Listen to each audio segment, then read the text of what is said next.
Hi, my name is Frank Scanlon, and I'm going to discuss the relationship between faith and learning.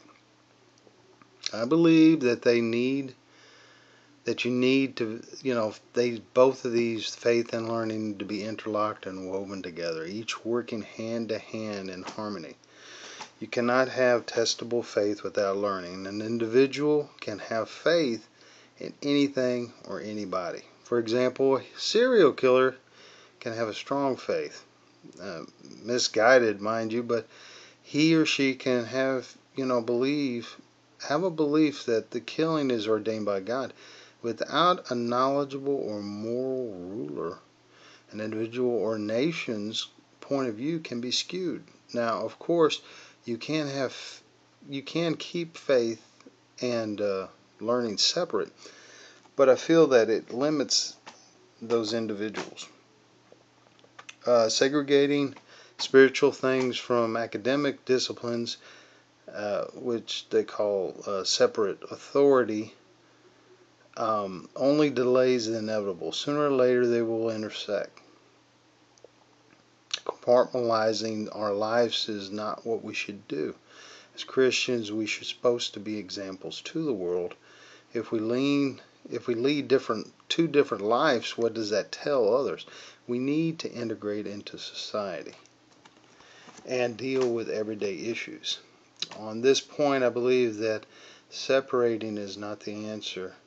We need to combine academic studies such as logic, history, math, culture into our everyday thinking. Now, we need to ask questions like how this way of thinking fits into my faith. Is it to be discarded or absorbed?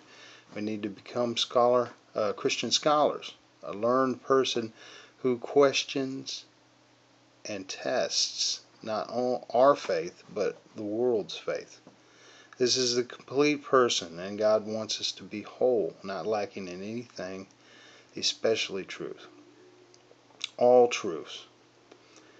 Bible truths are great, is a great truth to follow, but that's not the only truth we need.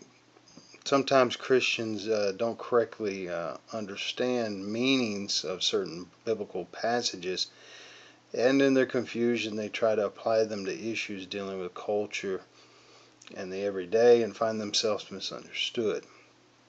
As an example, I recently was blessed by God to participate in a mission trip to Germany.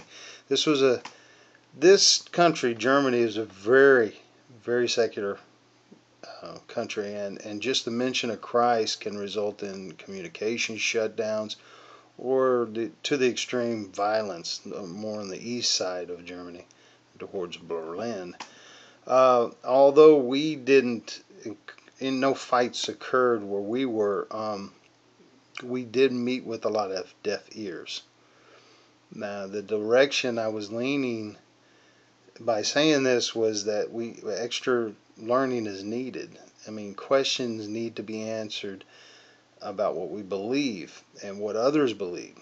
That cannot be answered if we devote ourselves solely to one and neglect the other. We can strengthen our faith with in-depth cultural, logical, and historical learning of the Bible. Our world opens up and our faith grows. This allows God to use us for His purposes as wisdom increases. Also mentioned the two-way growth process referred to in Mark Cosgrove's books, which says that faith should affect learning, and learning should affect faith. I mean, they should go hand in hand. With faith changing on the way we think. I mean, learning can change the development of our Christian faith. This is one of my views on faith and learning. I will leave you with an example that kind of helps me explain faith and learning and to understand it. Imagine a fisherman. He has a belief that he will catch a big fish. He goes out to the same pond at the same time and with the same tackle, and he catches only little fish.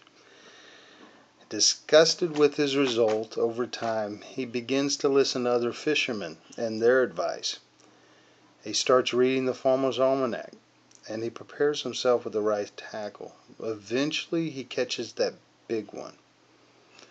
My point, if the fishermen or us are expected to grow as Christians, we need to prepare our minds as well as our faiths to be use of God.